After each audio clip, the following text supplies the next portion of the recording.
Here we go. All right, there we go. We're recording now. Yeah, we're good. Okay. Welcome back, everybody, to the Padres Mission Podcast. This is our third episode. Randy Holt here with Steve Drumwright. Steve, how you doing tonight? I'm doing good, Randy. How are you? I would be more wonderful if the Cubs had a little bit better gap against the Mets right now, but I guess you can't. You can't have everything, even after Dansby Swanson's forward pace the last couple days.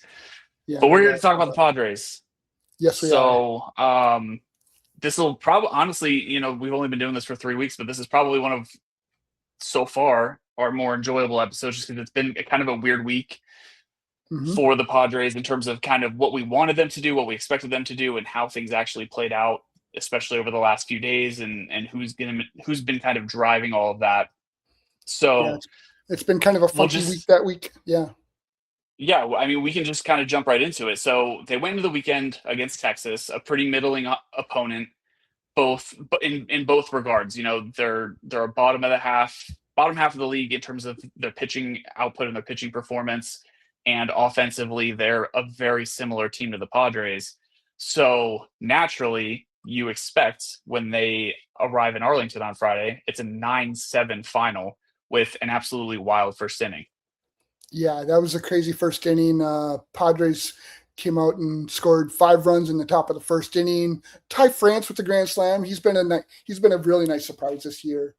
And then Randy Vasquez gave it all back, plus one more in the bottom of the first inning. So it was 11 runs in the first inning, and the Padres were down on that 6-5. But that was really a strange first inning, and there wasn't a whole lot done from there. Vasquez only lasted 3 1/3 innings, while Jacob deGrom went 6, and I think that was really the big difference in the game. France would go on to hit a second homer and then a double, and he's the first player in Jacob deGrom's career to have 3 extra base hits against deGrom in a game. So that was a cool little nugget Ty there, France, exactly the player you'd expect to do that. right? Before we talk about the rest of the week, the rest of the weekend, let's talk about Randy Vasquez real quick. Yeah, So, you're going up against DeGrom. DeGrom's going to win that battle 9 times out of 10. He's going to outpitch you and probably outlast you if we're being realistic. But for Vasquez to be spotted 5 runs in the first inning and not even make it through 4 is a problem. And given those problems, do you think that he's on any kind of shaky ground, or do you think the Padres rotation situation is just going to continue to afford him to work his way through this struggle? well, I think the state of the rest of the rotation is going to afford him a comfortable spot for at least another couple starts that way. Anyways, I mean, post game he talked about there was the very first play of the game. There was a play at first base, and he botched the throw, and he said that he was just thrown off from there. And so yeah, a bad play will throw you off a little bit, but you're a pro ball player. He's been around long enough that he should be able to shake that off and bounce back. And he didn't. Yeah, and it's kind of just feeding into the recent trends we've seen from him, because he came out of the gate hot. He had a really nice spring. His Mm-hmm. velocity was up, and then in March and April he was very good. His ERA was under 3, but it's been progressively fading since then, to the point where June has really not looked good for him. And I wrote about him earlier this week, and I'm not really sure what the issue is. Like, the stuff itself is not upper tier stuff. I think we probably talked about this last week, where he would be a really nice 4 or 5 on pretty much any pitching staff. But On a this really good staff's not staff, right. yeah, that's where he should be. He should be a 4. He should be a Right. 4. Yeah, like he has 3 different fastballs. He's got a couple breaking pitches, and it all works just fine. None of the stuff with any of those pitches is really great, but like his ERA is over 7. And the walks aren't even the issue anymore. He's just getting touched up. His opponent's batting average is over 350 this month. So it seems like he's a little bit in between his usage. It seems like he's been a little bit reactionary in April. One pitch type is getting touched up a little bit, and then he goes away from that pitch and then starts throwing other things. It just seems like it's all a little bit scrambled right now, and it's not manifesting in the same way as it was, say, last year when the command was just an issue. It's just I mean, the command is an issue, just not in the way that he's allowing base runners via the walk. He's allowing base runners to make good contact off of them. Yeah, and that's got to be the main issues that, I mean, to be a good pitcher, you got to limit the hard contact and you got to limit contact in general. And that's what he's not doing right now. Yeah, and it was something that even when he was walking hitters last year, he did well. Like he had I remember, I can't remember what the numbers were exactly, but I remember at the beginning of last year he was almost off to a historic pace with how few hitters he was striking out versus how many he was walking, but there was almost no barrel contact to be spoken for. So now it's a lot of quality excuse me, contact, and that's really where the problems begin for him. Mm-hmm. Yeah. But ultimately, he's going to continue to get the runway just because the Padres are in the situation that they're in. The rest of the weekend, though, Padres steal a win on Saturday in extra innings. Manny Machado coming in really nicely there. Yeah, that was a big hit for him. Yeah, we're going to talk about him a lot more. Walker Buehler. Oh, go ahead. Sorry. No, go ahead. Go ahead. You're good. I was just going to say, Walker Buehler gave us another one of those characteristic Walker Buehler outings where he was actually a little bit better than fine this time. He worked into the sixth. He only allowed a handful of base runners throughout that. So he continues to just kind of give them what they need, even if it doesn't necessarily look good. But then they turn around on Sunday and end up dropping that series that they, if we're looking back at last Thursday when we talked, that was a game they needed to win at that point in time. Right. That was basically the rubber game that we thought. They had the Rangers had the little pitching switcheroo where Mackenzie Gore actually ended up going Saturday, and Nathan Eovaldi went Sunday because he had a little knee issue, so they just bumped him back a day. But still, that's a series where they should have won both of those weekend games, and they didn't. And that ended the road trip, a 3-city road trip. It gave them a 4-5 record, which, I mean, 5-4, 6-3 would have been so much better, but they are where they are. I mean, they're still just hanging right around there. Yeah, I think as they continue to work through some of their issues, it's very much, especially when you're talking about a lengthy road trip like this, it's really about treading water. So, I mean, 4-5, it kind of just is what it is. You would like better, like you said, but, given some of the offensive issues and some of the health stuff on the pitching side, especially with the starting staff, that definitely could have been a lot worse. But I think our perception going back to last week was they needed to win that series at a minimum. Sweeping would be ideal, but they needed to win that series regardless of how it looked, just because they had Atlanta coming to town on Monday. Yeah, and the two other series in that road trip were Baltimore and St. Louis, and those were series that they should have won.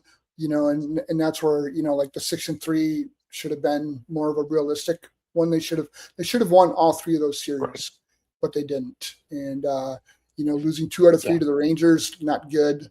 But then you kind of had a little uneasy feeling as they returned home to Petco Park and opened up a 3-game series against Atlanta. For sure. And then they just kind of shock you. I mean, Monday's game was a very well-played game, as well-played as a 1-0 win can be, but Michael King did exactly what that team needed probably at that point, going 7 innings, scattering 6 hits, didn't walk anybody, and like he looked strong through all of those 7 innings. And one of the things I've noticed about him is that like he'll start off really efficiently and then it starts to fade a little bit as it goes, and then the pitch count runs up, and that's where he gets into trouble. That happened against the Mets a couple of weeks ago. But you're taking on a first place team that's 20 games over 500, and to go 7 and to look as good as he did is absolutely wonderful. Yeah, they entered that series with the best record with the best winning percentage in baseball, just a couple clicks ahead of the Dodgers. But King looked like an ace that day. And he said afterwards that he got a little ticked off at himself and said to stop screwing around and just go after it, be aggressive. And that's what he did. He didn't have the big strikeout numbers. It was, 5 strikeouts, but 7 shutout innings is exactly what that team needed in the Yep. first game of that series. Yeah, I think I can't remember if I talked about this last week, but I know in my brain I've talked about the idea that the Padres have a handful of pitchers, especially on the starting side, that like to nibble, and Michael King is definitely one of those pitchers. Yu Darvish, when he's healthy, absolutely does this, but it's like trust your stuff and just let it happen. Especially, okay, so now I know I did mention this last week because I talked about how good the defense has been behind them. So for him to do that is definitely a step in the right direction. And then you have Manny Machado also taking a step in the right direction with his home run that proved to be the only run of the game. Yeah, I mean, he went deep in the 4th inning. It kind of was one of those like gotcha homers. He just turned on the pitch and did it. That's his second home run in 3 games. That gave him 13 in the season, and it turned out to be the only run of the game. Yeah, and what was really encouraging about it, and they pointed this out on the ESPN broadcast, was the fact that it came on a slider that he had already missed in the at bat. And we'll talk about him and kind of breaking down, but there are very clearly adjustments being made on his part, and to see it manifest within the same plate appearance Mhm. is definitely a positive development. Yeah, I mean So that's being a pro at the plate. I mean you're always taking little notes and going like, why did I swing at that? It's don't swing at right. that pitch, or like be more aggressive on that pitch. Yeah, and every hitter's doing that, but it's definitely fun to see it kind of play out in real time because you know that that's exactly what was going through his head. So they Hmm. end up working their way through that. Bullpen shuts things down. Mason Miller a little uneven, but got his 21st save. And then Tuesday, it's kind of the reverse of what we had seen on Friday. Yeah, no doubt about that. That was, they went with the opener for Griffin Canning, and Wandy Peralta started. He did his job. Went to 1 inning, not shut everything down. But Griffin Canning could only get 2 outs in the 2nd inning before he was removed. He gave up 4 runs in that inning, and but then the Padres came right back, scored 5 in the bottom of the 1st, and so they were up 5-4, and that kind of set the tone for the rest of that game.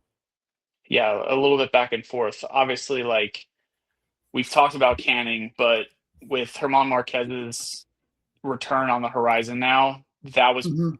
probably the worst possible outcome for him. At this point, like rotation depth or not, his spot on the roster cannot be secure after that. Like you were the bulk guy, and to not even be able to finish an inning is Yeah. it's a step beyond problematic because that you've already put the team in a situation where an opener has become necessary. So now you're not even giving them the bulk required. So we'll be very interested to see kind of what goes on from here as far as what the rotation dynamic is and what his standing on the roster is. But definitely as good as the outcome was for the Padres and being able to take that game in the 10th, that is still something that's kind of lingering as we move into the weekend. Yeah, no doubt. I mean, Canning is definitely on shaky ground with the performances of a couple other pitchers that we can get into a little bit here. But then it was the offense just stepped up. Song, Tatis, and Taylor had big hits in that 2nd inning, and then Mason Miller went 2 innings. He finally got his wish. He had been begging to stay in for longer. He likes going more than 1 inning, so. Stammen finally relented and gave him two full innings, which, I mean, he threw 11 pitches in each inning. So if he can be that efficient and go 2 innings each time, Yeah. might see a little bit more of that. Which is kind of funny because like if he was here from the jump for the Mike Schilt era, we routinely would have seen him out there for more than an inning with how much it felt like we were seeing Robert Suarez at the back end of those games. Yeah, no doubt. But Wednesday, at that point, you're playing with house money. You've taken the first 2 games from a top team, and you're feeling good. And you have JP Sears, and given what his ERA looked like, it was definitely inflated, given the conditions in El Paso. But there was almost no way to expect what you would have gotten out of him. But for him to pitch into the 6th, that's one of the things you just mentioned with Canning. Like if Sears is going to give you that kind of that volume, then there's a real Yeah. question about his standing on the roster. Yeah. I mean, JP Sears had a 7.99 ERA at El Paso. And yes, there's a lot of Pacific Coast League in there. They actually asked Samad Taylor after the game, after Sears went 5 2/3, about the bad luck that you get in the PCL, and Samad just kind of rolled his eyes and said, "Yeah, things that are pop-ups are home runs, and you just see a lot of weird stuff there." So, but Sears is definitely throwing his hat into the ring. He was a surprise call-up when they put Lucas Giolito on the injured list. And so Giolito will be out for a little bit with right elbow inflammation. But, as far as I'm concerned, Sears is the number 5 starter right now.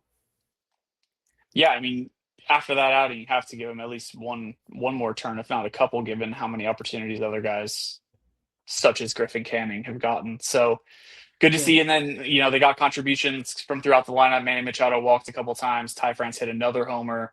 Xander Bogaerts had a couple hits. So you like to see that type of diversity in your offensive production. And then, when it's coming on the strength of a near quality start from a guy you wouldn't have expected it from, that's a real tone setter heading into the weekend against the Dodgers.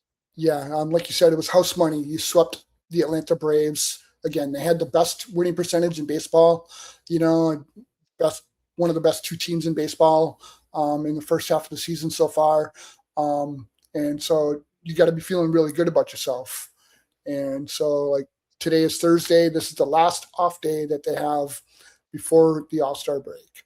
So it's a good time to regroup and get ready to get on the horse. Yeah, it definitely feels like they're in a good spot right now. The vibes are good. The trends are pointed up for a few different players, but the one we're going to spend the most time talking about tonight is Manny Machado. Yeah, So, Manny. Yeah, go ahead.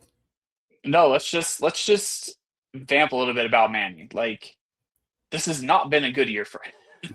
No, it's not. I mean, say what you will about his batting average. His batting average has been among the worst in all of baseball. And up until 2 weekends ago, it was the worst among the qualified players. He's pulled that up now. It's at an amazing 184, which, still not at the Mendoza line. But it's been really good the last couple of weeks for him. And it's good to see him. I mean, he's had the power. He's got 14 home runs now. And the 43 RBIs also lead the team. They got a pretty balanced RBI performance from the team thus far.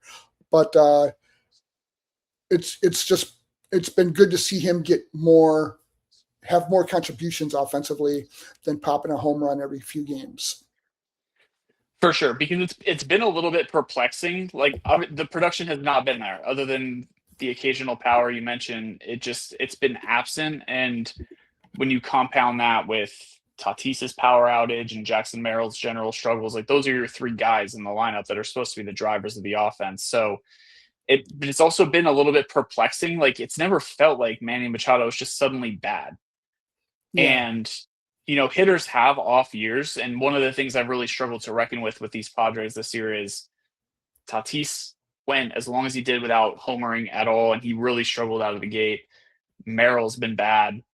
Machado's been bad. Like, those are your 3 best hitters, and that they don't suddenly all get bad at the same time. Like, there's something else happening here, and I'm not at a place where I still even know what that is with Machado, but we're definitely reaching a point where it looks like that could be at least shifting into more of the positive territory than we've seen. Yeah. I tried to crunch some of the numbers, go over some of the StatCast numbers, and I'm seeing that he's pulling the ball in the air more than any time he has since 2022. And that's up about a percentage point from that way. And he's not pulling the ball as much, and in the air, at least, anyway. And so I think that is part of the problem with his production, because when he hits a home run, the one that he hit against the Rangers, and that was out to right field. The one that he hit against the Braves. That one was a little bit more left center, if not straightaway center, if I recall correctly. But he's got to put the ball in the air more and pull it. Yeah, so let's walk through some of kind of the bad with him, just to get it out of the way, and then we'll talk about why we're starting to feel a little bit better. Sure. So Yep. you mentioned his average is sitting at 184, which is better than it was. Still not very good. There's some bad luck definitely kind of baked in there because his batting average on balls in play sits under 190. So even when he's making contact, it's not proving particularly fruitful. He's also striking out over a little bit over 22% of the time, which would represent the worst rate of his career. It's not like a skyrocketing number, and it's not even close to the worst numbers we're seeing across baseball, but for him, it is a little bit abnormal.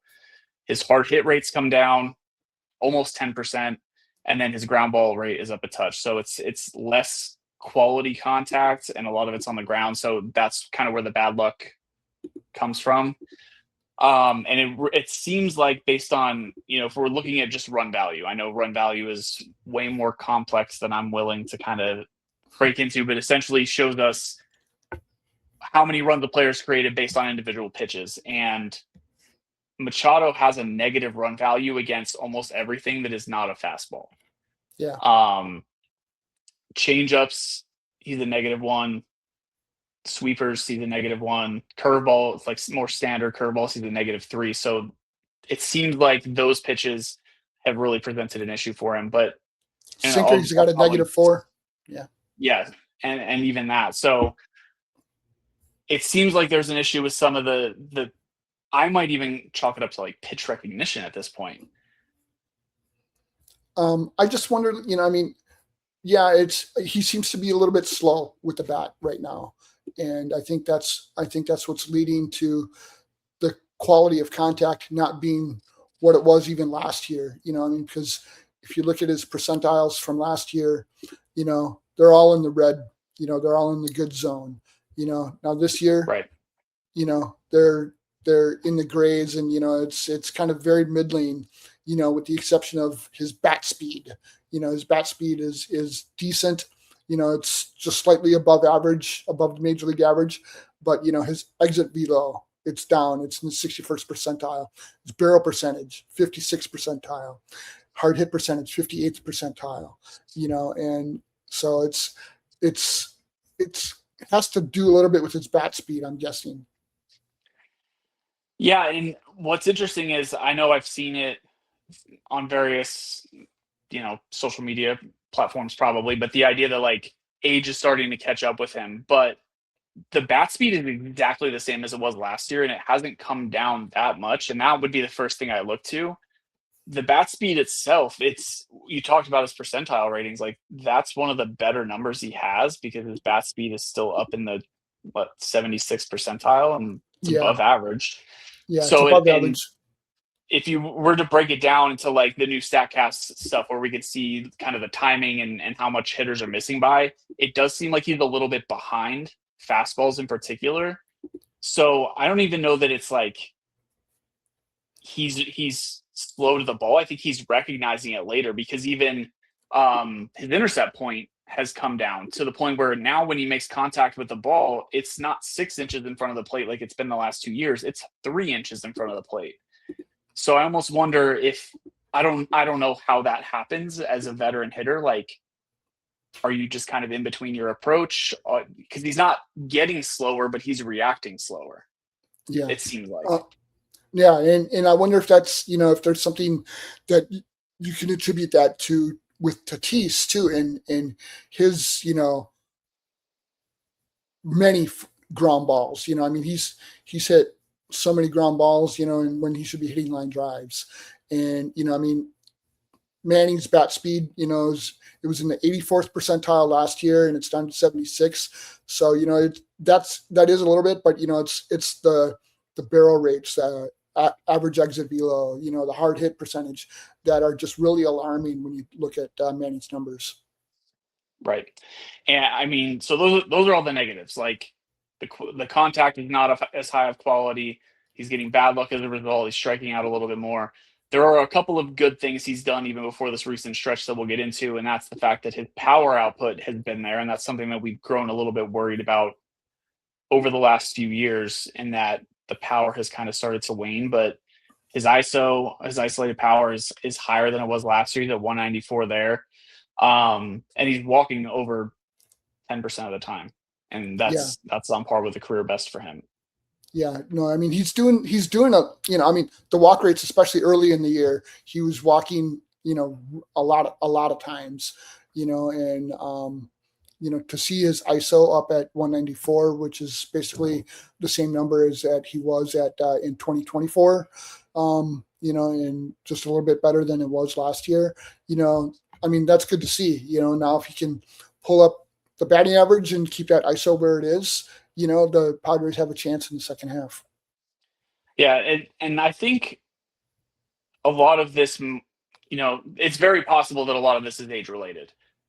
Maybe he is Hmm. slowing down. Maybe his eyeballs are slowing down a little bit, which is definitely something to be aware of with hitters that are getting older, especially when their bodies have been through as much as his has as a longtime infielder.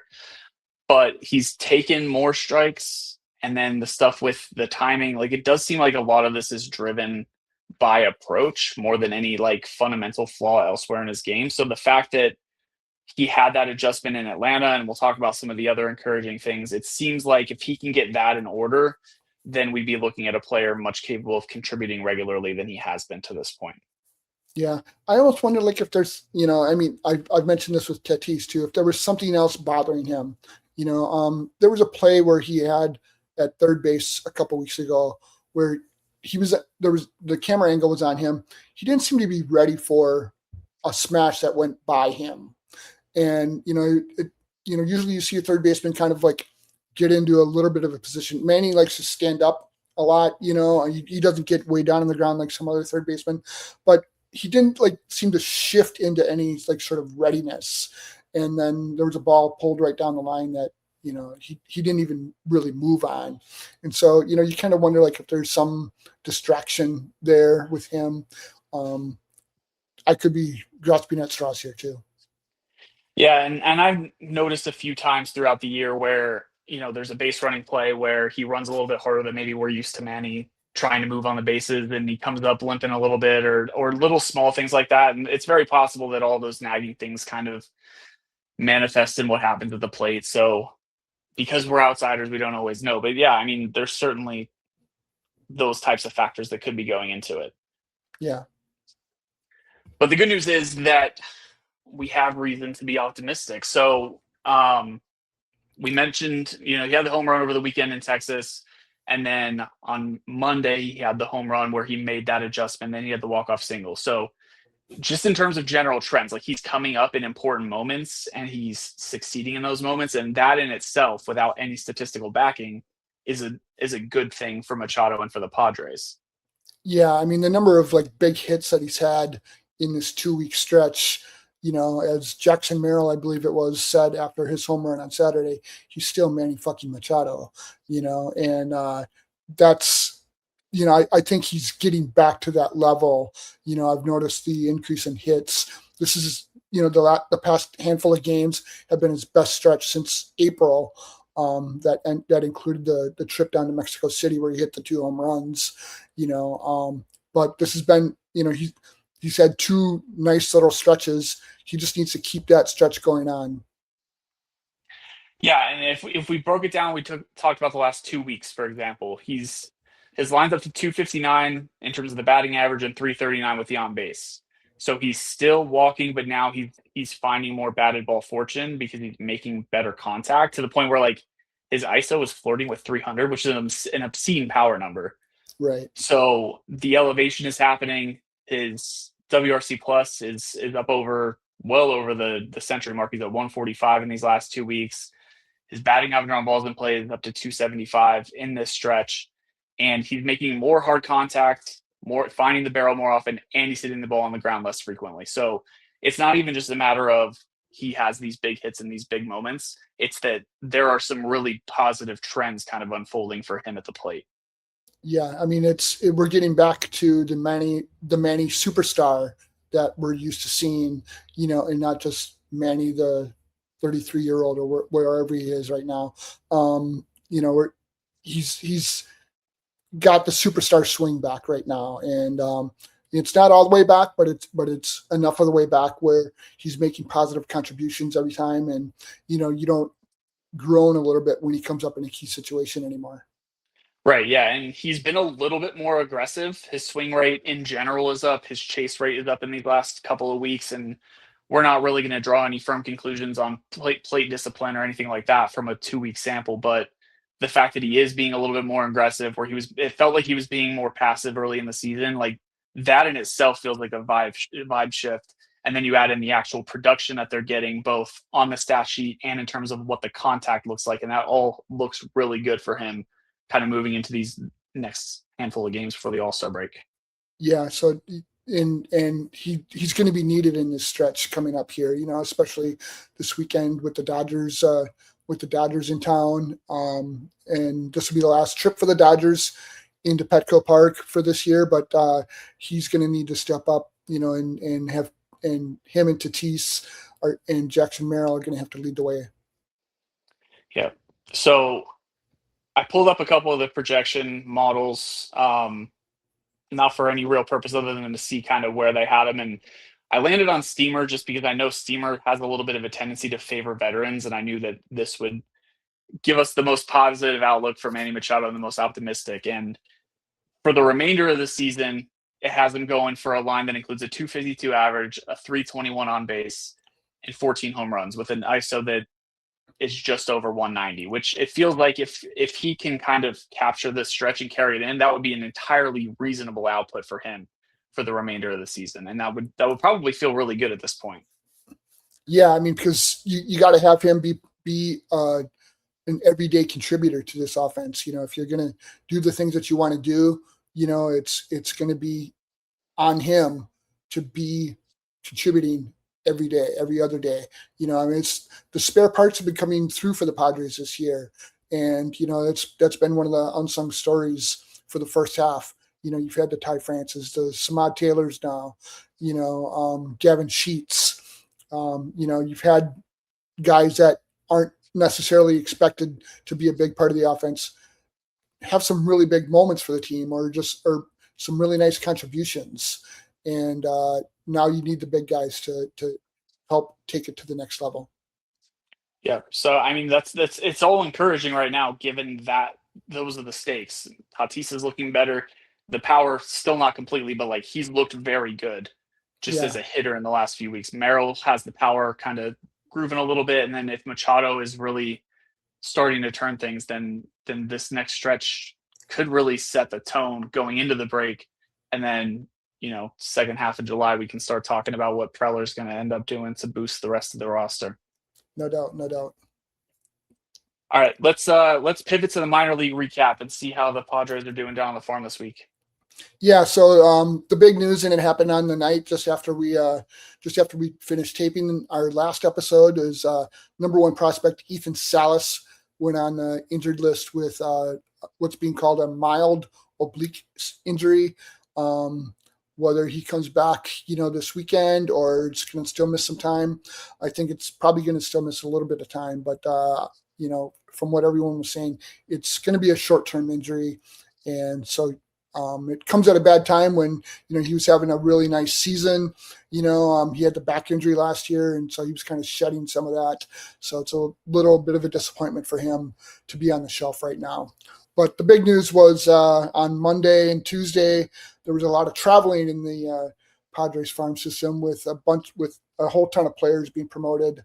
The biggest news is number 5 prospect Ryan Weidman and number 19 pitcher Brian Balzer went from Lake Elsinore up to Fort Wayne.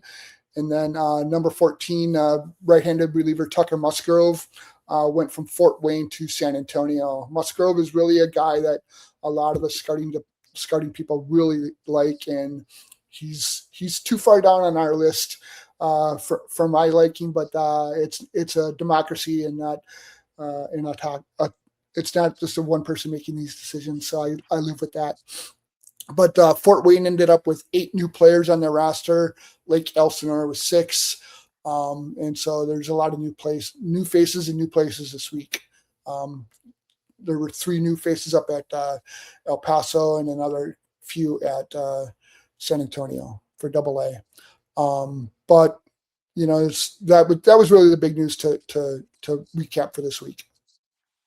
It seems like there's a lot of really positive things happening, and I'm starting, as somebody who's not particularly well versed in prospects outside of the big names throughout all of Major League Baseball, I'm starting to like get really nice name recognition with a lot of these guys, which is perfect because in a month AJ Preller is going to trade all of them, and then I'm going to have to start this process all over again. Well, that's the thing, I mean, all of these guys earn their promotions. There's no doubt about that. But then, you wonder how many of these guys are, with Preller, because Preller's having conversations with all of these teams right now. That's how it works. You have conversations about players, and you wonder, like for instance, last night, Musgrove was set to close out the game at San Antonio last night, but he had to come in to clean up a mess in the 8th inning, and he did that. But you wonder how many of the other front offices are asking, so what about this guy in this role? It's always interesting to see how some of that stuff plays out. Right. One thing I wanted to backtrack on was German Marquez. He was supposed to start the game on Tuesday. He did come in relief in the middle of the 2nd inning with a guy on. I found that to be very curious, and I'm wondering if that could be shaping up to be a role for him with the Padres when he's ready to come back, which he's probably ready to come back now, but I think they want to give him, they still want to if they're going to give a little bit more runway to Canning, they're going to, give him another start, and then maybe something happens after that. But Marquez is supposed to start again on Sunday, I do believe. So we'll see what happens then.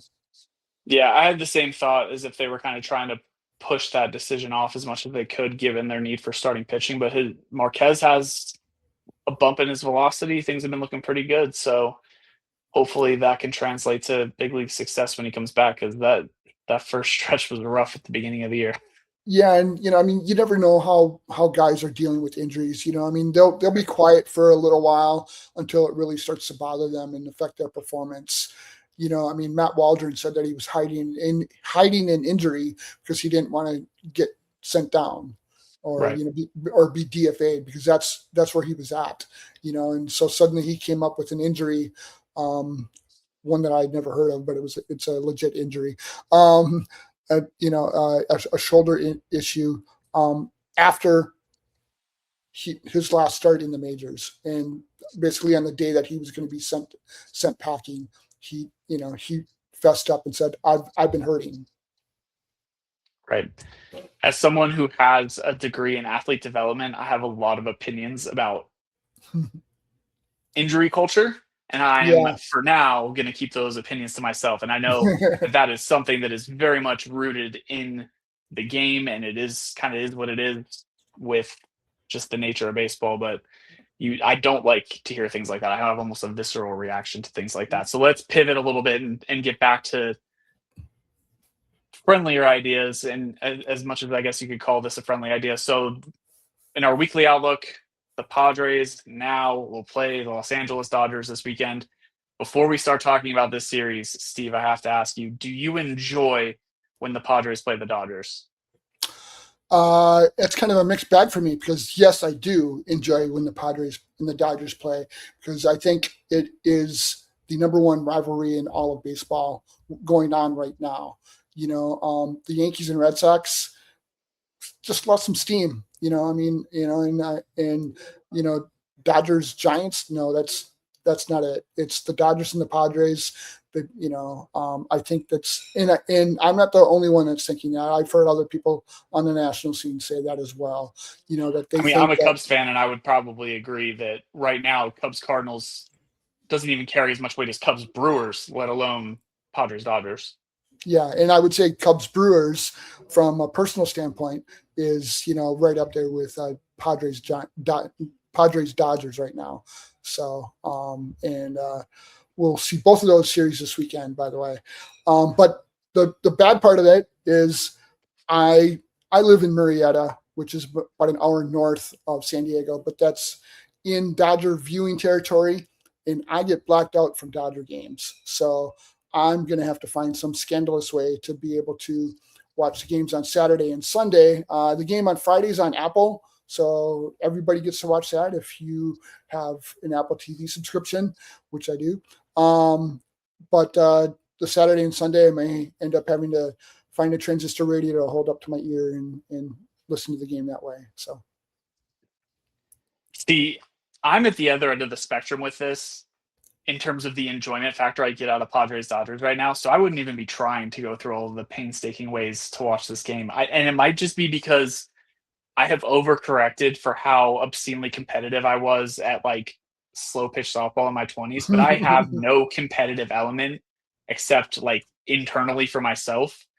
So when sports in any context, no matter the sport itself, is that level of stressful, I almost tap out before it even starts. So I don't get the enjoyment out of a big rivalry in the way that the Dodgers and Padres has become a big rivalry. really? With that said, I mean, there's a regardless of how things go this weekend, it does feel like it's going to be a very important step towards what the remainder of the year looks like in terms of the pitching, because you have Randy Vasquez going, you have Walker Buehler going, and they both feel like they're on opposite trajectories right now.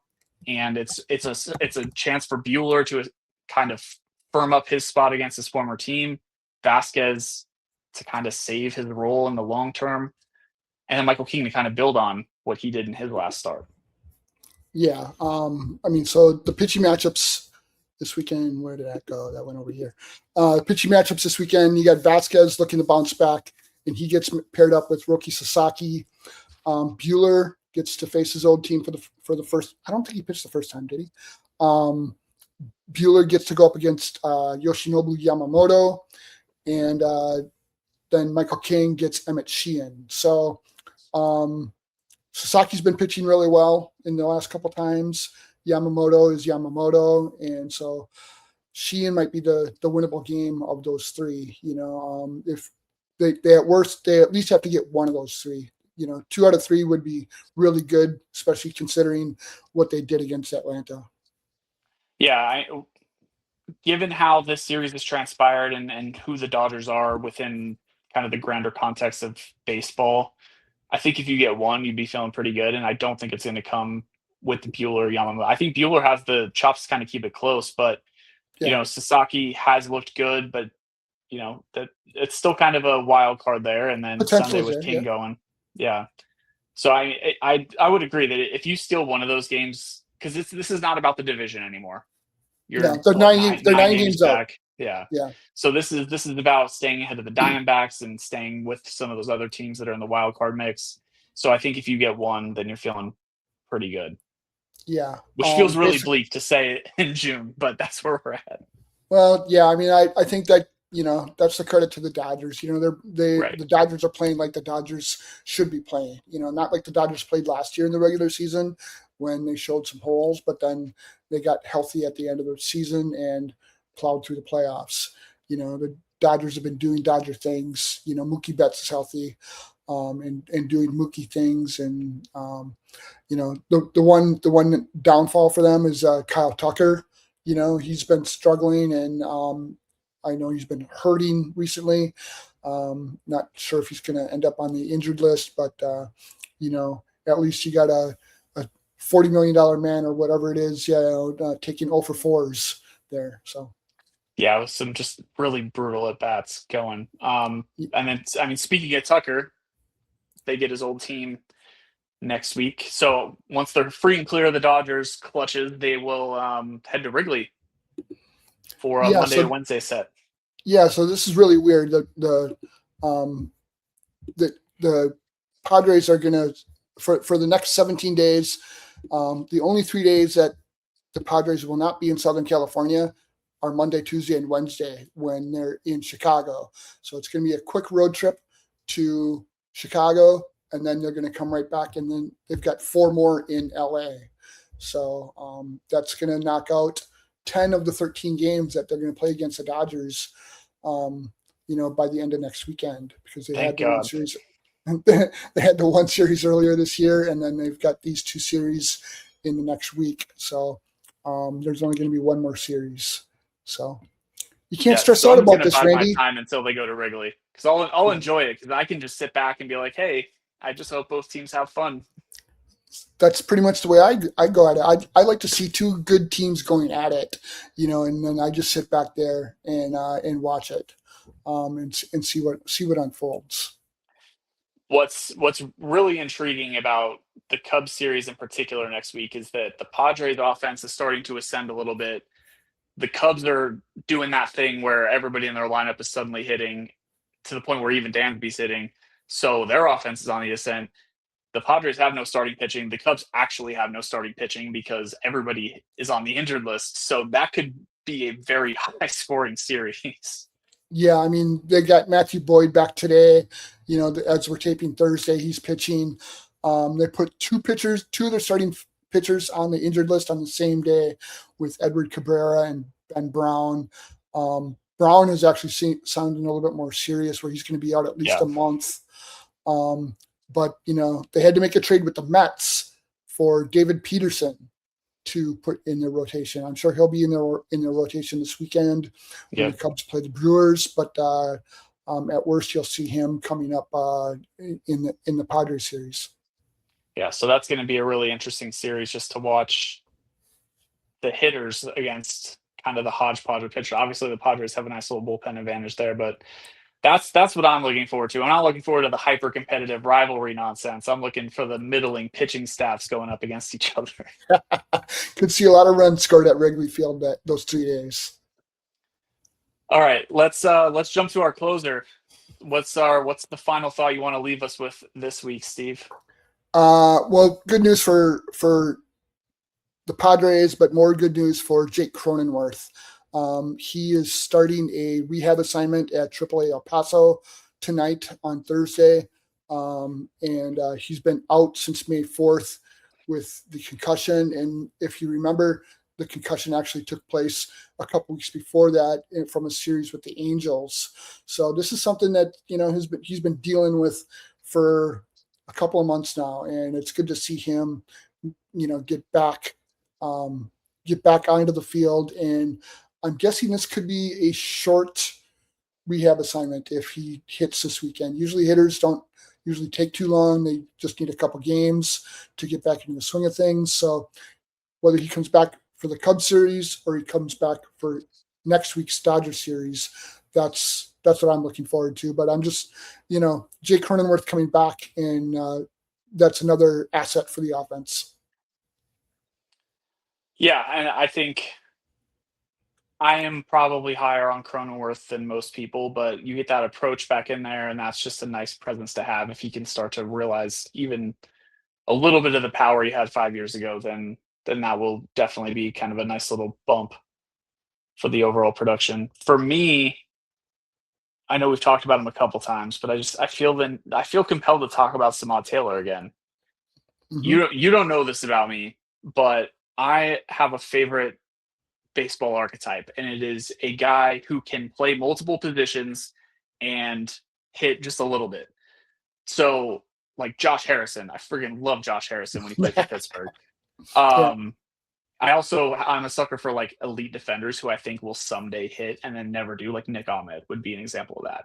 Samad Taylor hasn't really been that guy. He's been an outfielder for the last 3-4 years primarily. He was kind of bouncing back and forth, but kind of hold him in that same esteem. But his numbers are just kind of hilarious to look at because he's approaching 70 plate appearances with the Padres. And if you were to isolate it to people who have 10 plate appearances, he leads the team in batting average by almost 100 points. And he's top 5 on the team in steals. And, he's technically number 4 because Ramon Laureano is probably not coming back this year. So yeah. he's providing an important contribution. Who cares that his BABIP is over 500 and completely unsustainable? Like, that is a really nice piece of energy to have when you have a competent defender. He's putting the ball in play. He's making things happen on the base pass. That's a dynamic, and we've talked about this, but that's a dynamic they lack elsewhere. So even when that regression does start to kind of manifest, I think that there's still a real role for him permanently, at least in the context of 2026. Yeah, I mean, right now they're rolling him out there every day. They're riding the hot hand, but when the regression does happen, you know, so you platoon him. You put Gavin Sheets out there. Ty France goes to first base. On days. It's gonna work out. And I love players. I'm like you. I love players like Samad Taylor. Just guys that are overachieving and just taking advantage of their opportunities. And he's definitely been fun to watch. He had a 12-game hitting streak that was snapped in the Braves series, the first game of the Braves series, and that was it's been fun to watch him and just Yeah, what and he it's not like he's hitting home runs. He's getting singles. He's getting 2 singles a right. game. Stealing a base. And playing good defense. And every fan loves to watch a guy like that. Right. And when that regression does happen, it will ultimately be on Craig Stammen to figure out how to deploy him at that point so they can continue to maximize that skill set. Because the skill set itself is valuable, even if the numbers are not going to be as gaudy as the sample grows. Yeah, I mean that's one of those things where you start France at first base, Kevin Sheets in left, and then Samad Taylor comes in as a pinch runner for 100%. for Yep. in the 7th inning, and then you still keep France at first, and Sheets comes out of the game, or you put Sheets back at first base. However the plan works for that game, but he's definitely going to have a role on this team moving forward. Completely agree. But that is where we will leave you guys for the evening. Hope you have a wonderful weekend, Steve, and hopefully we have lots of fun things to talk about between the Dodgers and the Cubs in the next week. Yeah, I'm sure we're going to have a lot of interesting things happen in this next week, and not that we got a really nice week this past week with the sweep of the Braves, but these next 2 series feel just as important as, if not more so, than what happened with Atlanta. Completely agree. Well, hopefully this time next week we have plenty of at least interesting, if not also positive things to talk about. But we will sign off here. Have a good night, everyone. See everyone.